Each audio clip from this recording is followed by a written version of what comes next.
I'd been rejected lots coming out of university trying to find the right job. I found a passion for brand and marketing. So I just knew I wanted to have my own business. There was a business in New Zealand I went to have a look at because a friend told me to, and that was called GBK, Gourmet Burger Kitchen. Burgers arguably are the most loved food category in the world. Unfortunately, they're the most pillared food category in the world because they've been dominated by one sub-sector of the market. The moment someone says, tell me about a burger joint, the predominance of fast food, the success of McDonald's in this country in particular, it's the default position that everyone thinks. Our job's to bring back the old style burger in a way that still has, to your point, consistency. 20 years, you've seen a lot of people fail, a lot of businesses fail. Your definition, your philosophies on business and success, what would they be? I want to bring up somebody that I have been trying to get for a very long time.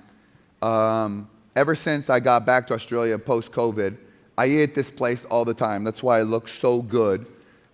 It's a person that rarely does speaking engagements, very busy running the business, likes to be under the radar, has done an immense thing of building a brand. And I hope one day he shows up to America, because if it is, I'll be the #1 fan of that place. And for him to come in, thank God for Vince Vaughn, because I don't know if he would have showed up here today as well. So we can thank Vince, who is also on his way, which is also very excited, or already be here. Maybe he's already backstage. So please welcome. You don't even know who it is yet. You don't even know who he is. You can stand up. Please welcome the CEO of my favorite restaurant, Simon Crowe from Grilled.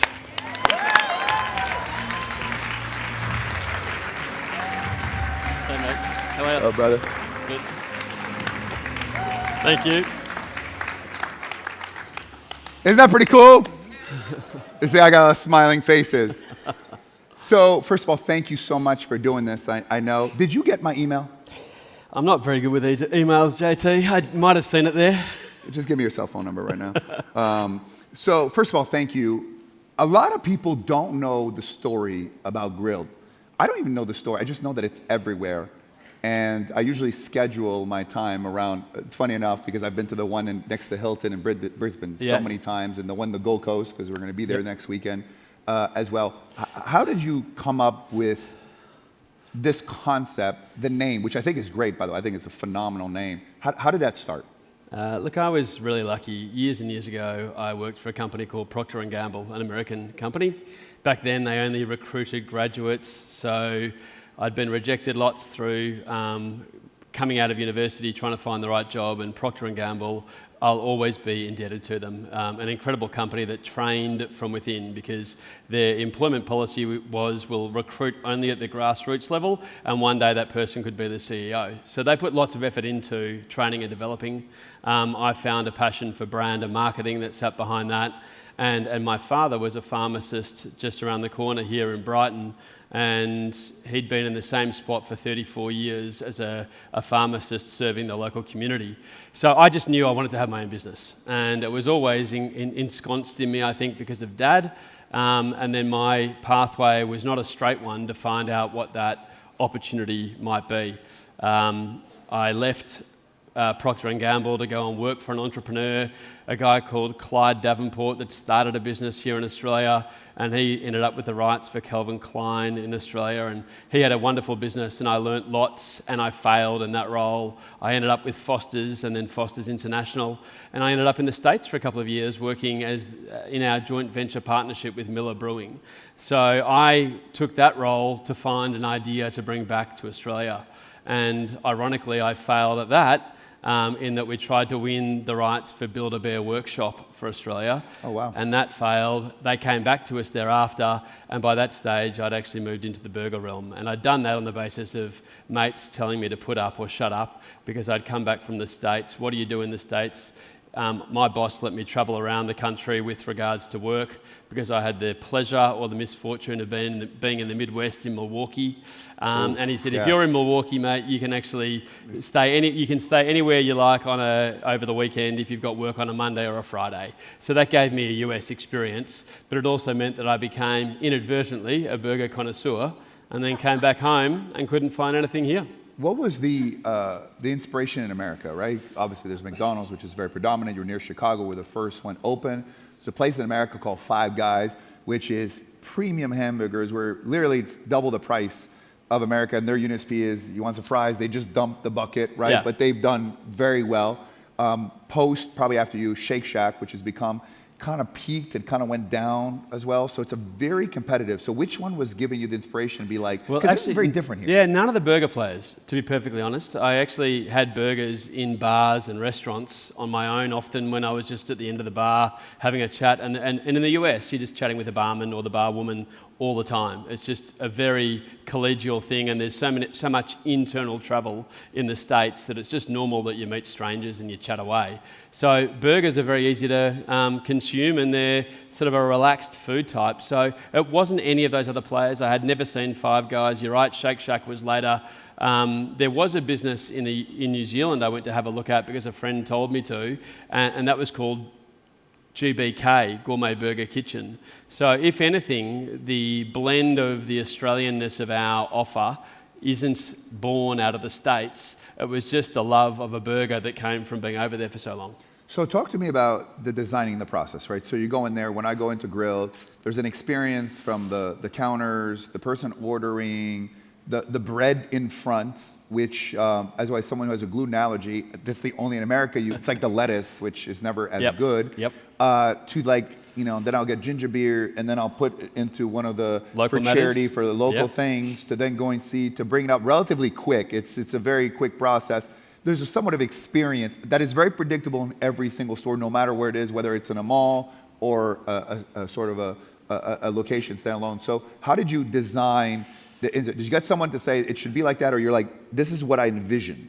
Most of that's my belief in terms of, I again, love brands, I love marketing, I love the fact that my dad served the local community, and therefore community was a really important part of our brand right from the get-go. But it was also on the basis that we couldn't afford to spend money above the line or spend with significant marketing budgets. We knew that our greatest asset was our people, and our people in our restaurants, if they believed in what we were trying to do, they were giving that experience to our guests, and my role was to make sure that they understood the why that sat behind the experience that we were aiming for. And when they got that, we talk about our values in the business: passion, leadership, ownership and trust. And in 2021, for the first time, we made a change and we introduced sustainability. So we've done that right from the get-go. And again, if our guys believe that, if they understand what it means, if they know the why, then all of a sudden the ownership, one of those values, becomes theirs, and they become proud of that restaurant. It ingratiates itself to the local community. It's not an imposter to that in community. And if we do that, then again, we're not a dumbed-down cookie-cutter chain, because burgers arguably are the most loved food category in the world. Unfortunately, they're the most pillared food category in the world because they've been dominated by one sub-sector of the market. If I said to you, JT, let's go get Italian tonight, you could think really high-end Italian, mid-range Italian, or low-end Italian. But the moment someone says, tell me about a burger joint, the predominance of fast food, the success of McDonald's in this country in particular, it's the default position that everyone thinks. So our job is to actually, liberate burgers from badness. And we know that the nutritional richness of the product, it's unquestionable if it's done well. But when someone puts scale ahead of experience, then what they're trying to do is they're trying to find efficiency in their supply chain, they're trying to eliminate costs, and that burger, which could be a bastion of nutritional richness, becomes the complete opposite. Our job's to bring back the old style burger in a way that still has, to your point, consistency. Like, in a way, I come to think about it, it doesn't have like that 50s style, but in a way it has a post Second World War, like especially with the bandanas and more of like this kind of like individuality type theme to that. Was there what was, when you envisioned the first one, is it, first of all, was the first one like they all are today, or there's been an involvement? No, Tell us about the first location. Yeah, the first one's in Glenfrey Road, Hawthorn. So we moved from Hawthorn to Malvern to St Kilda to Windsor. The brand, we say it's born in Melbourne, raised by Australia. We've got 175 restaurants now. We've just... Corporate owned or franchised? Predominantly corporate. So we got to a point where the first 5 were all company, At 20 restaurants, we were 10 company, 10 franchised, and now we're 80% company-owned, 20% franchised. Right. But that ownership piece that I talked about before is, success in our business is all about the restaurant manager. Whether that's the restaurant manager or the franchise partner, they're the hero of our business, and we've got to try and structure the whole business around them. Get the right person, reward them the right way, give them an ownership stake of significance, and then allow us to positively impact and change their lives, knowing that if we're doing that and we've chosen the right people, they impact everybody else's life in that restaurant, and certainly plays strongly to that local community. So the first restaurant was actually in Hawthorn. We came from urban and premium roots because those sites, first four, are either affluent suburbs or very urban, gritty suburbs. Our intent is to now be a mainstream aspirational brand across Australia, but never to lose the efficacy of having a product that's all about quality, nutrition, and taste. If we get that bit right, we can lean into the fact that scale doesn't have to dumb down a burger business, and our job's to, again, prove that if you take the high road based on passion and belief, then it can be achieved, that something special isn't a dumbed down chain. It's a chain of which we're proud. There's a nucleus that's very similar across our restaurants, but they're supposed to be brothers, sisters, cousins, but not identical twins. So were the earlier challenges, right? Because obviously there was nothing like this, and you're probably competing against Hungry Jack's, which is a version of Burger King, right? Yep. And in a way, people hadn't seen that, and I'm sure the burger's a little bit more pricier than the McDonald's and stuff like that. And did it almost talk about those earlier challenges, and how did you overcome them? Well, I think there's been a truckload. Our fifth restaurant was High Point Shopping Centre. For those that don't know Melbourne well, it's just slightly west. Where we'd built our first 4 restaurants was in that inner urban east. And we thought, oh great, let's buy this business in a shopping centre. We're destined to be successful here. And if it had have been our first, second or third restaurant, we would have been broke. The learning was, don't go to a shopping centre to create a brand. You have to go to a shopping centre when you've already established a brand, and no one knew us from the east to the west. So that was one thing that really almost knocked us over from the start. I had 2 business partners early on. I asked them to join the business. Neither of them were active in a hands-on fashion, but they both contributed really meaningfully to putting in professionals and or professional advisors so that we didn't fall into traps or potholes early in our life. Because when you're trying to grow fast off a zero base, one mistake can have a far more significant impact than if you're already partially or fully scaled. So those early days were about hype, they were about energy. We actually thought we could conquer the world.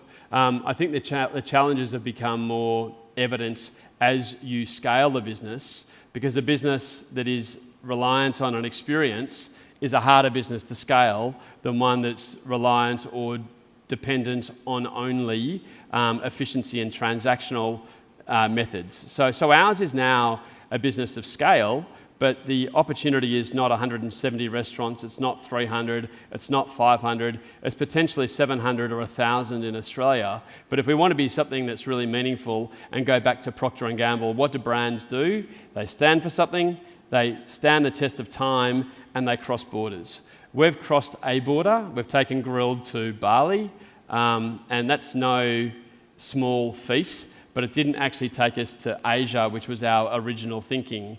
The thinking now is, how do we try and look at the land of the burger, and can or does grilled have relevance in the States? I think it will. I think what's the differentiation, because I've been to every burger place, and I think there's nothing like here. I don't know. I enjoy going there, and I think it's a place where people could take their families, and a lot of burger joints that's like on the go, right? Which is a lot of burger places grab and go. I think grill's a place where you can actually have dinner. And I think that's different with most, even Shake Shack, people just kind of on the go and just grab their bag and stuff like that. So I think there's a family component. It was like after church, let's go to grill. It wouldn't be like, let's go to McDonald's, right? It would be like, we'll pick up McDonald's to the drive-through, because a lot of it's convenience, because it is a nice setting inside. But I have to say, as I listen to you, you sound American and you think American. Have you been accused of that? Because you have a very Americanized way about it, and you're coming here, which sometimes when I come here, I'm trying to tell them, hey, you need to think American, act Australian. This is the concepts, because Australia is such a great country. There's so many great brands. but a lot of people don't know about them because there's this thing about if I talk, there's tall poppy syndrome, where I'm going to be called American because I'm talking about that. And you guys, just the people they just scream grilled, and I could see that. It's a culture down, very different than a lot of the businesses here. So explain that American mentality that you brought back here. And did you get a lot of flack for it? And I still think ours is a really small, humble business because it's now 20 years since we started the first restaurant in Hawthorne, and this is our 20th year. So we're celebrating through the calendar to say, here's moments of reflection, here's moments where we've done things that are different, of which we're proud. But the nervousness for me is that inflection point. In Australia, if you do, you've got to be confident, and there's no doubt that confidence and a preparedness to keep driving is fundamental for any business to be successful, particularly out of the blocks to create something of scale. But I don't think we've got an American belief. In fact, there's a fellow with me behind the scenes.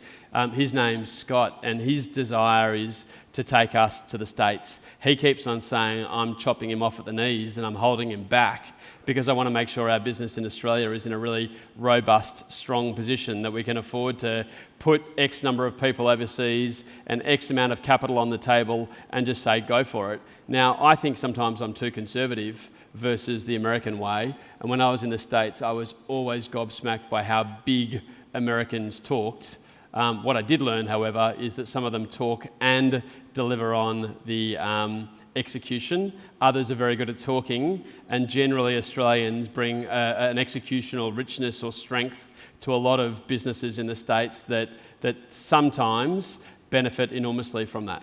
Obviously, a lot of the restaurants here are in Victoria. This was the most shut down place in the world, 226 days of lockdown. And obviously other places in Australia not as much. And then with supply chain, deliveries and all that, were you afraid? And what happened to the impact? Were people still doing takeout? But grill's much more of a experience. I see people pick up Uber Eats, but probably not as much as other places because it's a dining experience. Yeah. How did you feel through COVID, and how were you able to get through that? Look, I think COVID is one of those things I still shudder about it. It feels like it was yesterday. We thought the business was about to go under, so did everybody in the hospitality industry.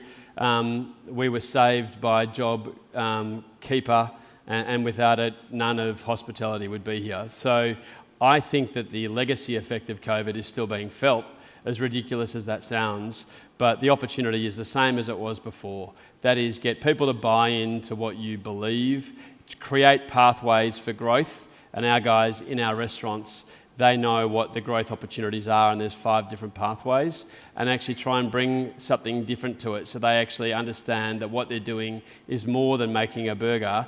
It's about leading teams, it's about driving success, it's about a restaurant that can sometimes do $4, $5, $6 million, and sometimes these young adults are in their 20s, early 30s. It's significant leadership skills that are required, and our job is to help them. In a business with a very high turnover. In America, Massive. 2 months is the average fast food chain. 2 months that someone stays in a fast food chain. So the churn is really high.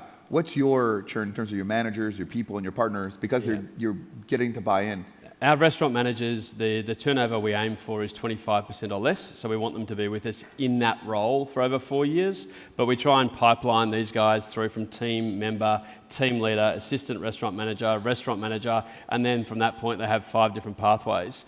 The assistant restaurant managers turn over more than we'd like, and our team leaders are turning over about 50%. So it is a business that has some really strong stability, but still more churn than we want at that frontline level, and our job's to try and improve that. A lot of people have said to me that it's been the breeding ground for the rest of their lives to learn about leadership, and that you're a great job. Yeah.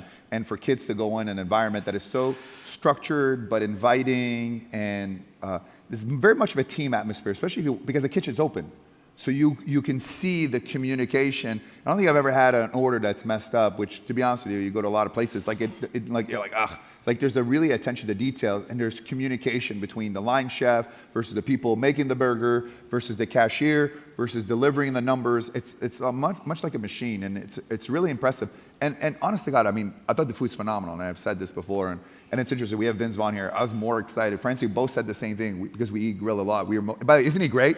No, rubbish. Yeah. So and it's exciting because as a customer, especially as a man who really studies brands as well, like to have somewhere an effect like that where you want to go. Another place for me is Nando's because of the origin in South Africa. I've spent a lot of time to live there a little bit, and how they built their brand, which is also in a very space where word to mouth, and I think it's about building a culture. We think a lot of fast food is very transactional, interpersonal, especially in America. So Simon, 20 years, you've seen a lot of people fail, a lot of businesses fail. Your definition, your philosophies on business and success, and what would they be?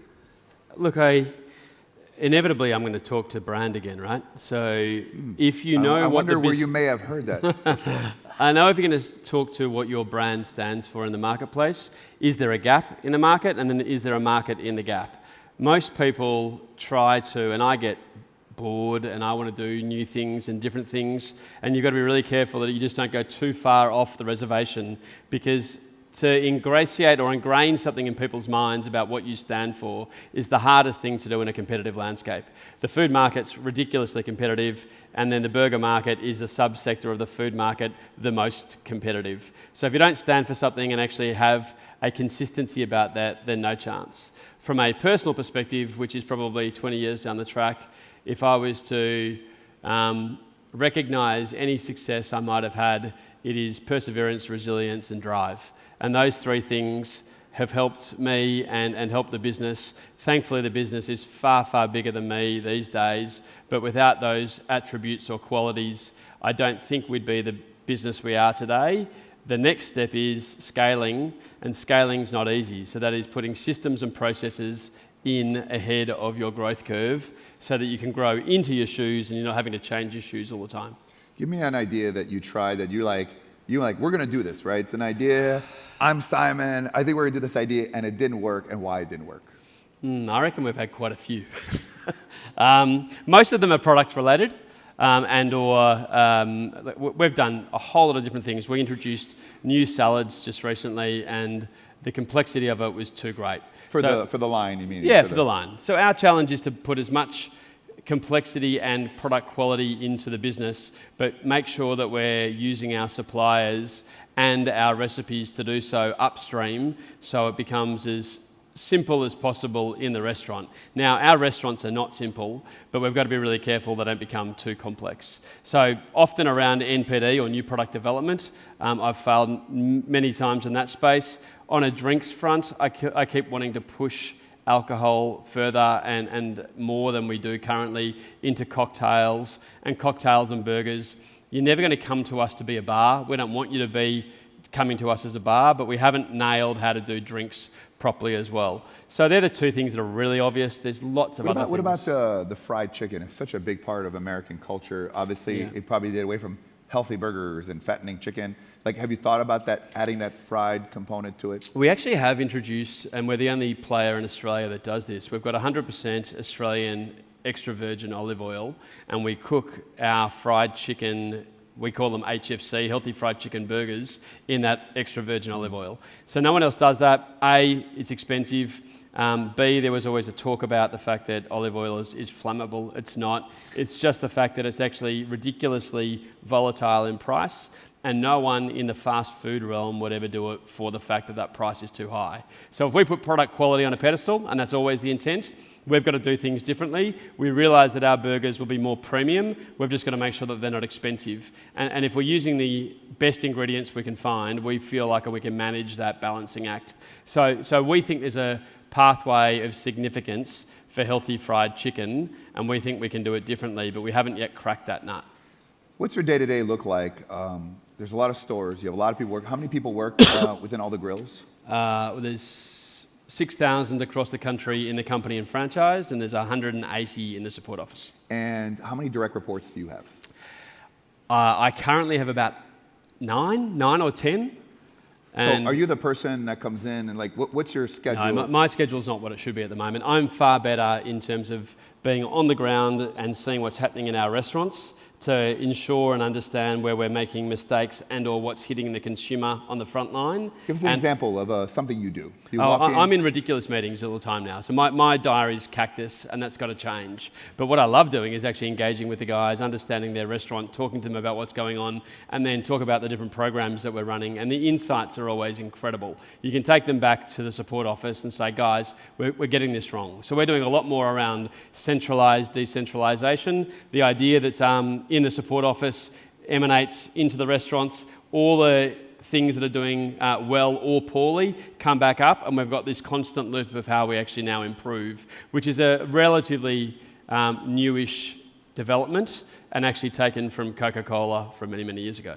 Do you still learn, and what do you do to still learn mind feeding? 20 years can get sometimes complacent in a business and industry, obviously very successful, so you don't need to, people might, sometimes they rest easy, and you've seen the decline of McDonald's. I would argue that they could have served the different types of markets. Burger King tried to reinvent themselves. They had a little pop. Now they're going down. You have Wendy's that the quality went down. So you saw, and then that's why it opened up the market for these new brands. Muya's a new one, which is burgers, milkshake, and a little bit. So there's that constant kind of innovation, or is your thing is we're going to stay to our core, to who we are without first getting it? So are you feeling like maybe you're getting too complacent into the business, or you're always trying to innovate? I think complacency is always a risk in business, and in Australia, you know, the marketplace is big enough that one or two players generally succeed, and then everyone else falls away. So you're always hunted if you're in the one or two scenario, which means that you've got to stay on top of your game. Personally, I think we're way closer to our start than our finish. And personally, I've got a list, and in fact, we were just doing a planning session this morning that is as long as my arm, of all the things that we've got to do differently and better, many of them quite innovative as well. So that boredom piece hasn't kicked in, but there's no doubt that I need to spend more time away from the day-to-day, in my view, if I'm going to add the most benefit that I possibly can. America is a beast. Is there part of you, if it doesn't work, you know, it's a stain, or it's an experiment, and it's either going to work. It's also something that is going to take time and to figure out for the American. And by the way, I will help you in any kind of way I can, especially in markets that I know very well, that we've discussed, because I believe in. I like supporting added value to other brands, and I think what you've done here, the culture, the people. I'm just so excited. I've interviewed a lot of people. This is like thoroughly excited. And I know in a few minutes you and I are going to see Vince Vaughn, which I haven't seen in a while since COVID. So we're seeing him at the exact same time, and he's excited to meet you too. So he looked you up. But you feel that there's like you don't need to go to America. You've made it here. I don't know how much more growth there is in Australia for you, right? I mean, you know, it's a huge market. It's growing. People are moving here, but at some point there's a saturation. Is there an itch for you to say, hey, we go to America? And now grill becomes that global brand, right? Because once it hits America, it can hit to the UK and stuff like that. Or is there, like you said, 20 years, we're doing very well, how much is that to itch to go to the United States? I don't want to be that conservative guy. I think... You're an all-in type of guy? Yeah. Are you willing to risk it all? I don't think I'm willing to risk it all anymore. So I think that's the bit of how do you quarantine the right number of people and the right amount of capital so you don't put the mothership at risk, if you will. But there's no doubt that for me, I've got a fear of failure. So the propensity to act. I'm the same way. You get to the edge of the cliff, and then someone needs to push me, because if they don't push me, I might not jump. I'll stand on the edge saying I could make this decision. Is it the right decision? I'm not quite sure. If I make it now and it fails, does that mean it's failure? Maybe I should wait for a better time. So that edge of cliff moment is something that I face when it comes to bigger decisions. Is it because it's somewhat of a negative place here in general, and I could say, if you lived in America, I mean, the amount of people, I'm inspired. So are you guys inspired by Simon, right? And I think they inspire the culture, and you speak, there's so many people like you that I believe that if they shared their experiences more to entrepreneurs, I think this place is the hub for an entrepreneurs, and companies are popping up on a global basis starting in Australia, which was never the case before. But we sort of live in a place here that, top poppy syndrome, don't go in there as well, because I researched you as I started going there because I like to find out, and I was impressed, and I read everything, and I'm like, wow, this is someone that should be celebrated just by having you here, the energy and clearly the value you have to inspire future generations in any business that's have. So is there that fear of like, I see you fail because you are on top, and you No, know, or is it more like a personal thing, Yeah. or is it more like what everybody's going to say that? I'm less worried about what people say these days. We've had some toughish times for different parts of our journey. You just lean into those and you realise that if you stay true to what you believe in, then play on, because can't control what other people think, and we all know that in a general sense the media sell more papers with negativity than they do positivity. So what do I now think? The whole piece around the US and or proper international expansion is not an itch. It's the link back to Procter & Gamble. If you want to create a brand of substance and meaning, then it has to cross borders. And we've proven that we're here for 20 years. We see this business having 20, 30, 40 years from now, it's still being alive. The challenge is, how do we ensure that we're proud of what we create? I mean, Nando's is a perfect example of taking something from another country, South Africa, to now dominating the UK, and they went to America last. But yeah. I mean, I don't know if you know. Well, they've hit and missed too, right? So, well, of course. I mean, Canada so much. Yep. Challenges here, Yep. not the same quality. But I will say in America, their Dallas location they opened is in Dallas. And by the way, I'm going to introduce you. The former CEO of 7-Eleven is here. He wants to meet you. And Blockbuster lives in Texas. He said he would help you make those connections.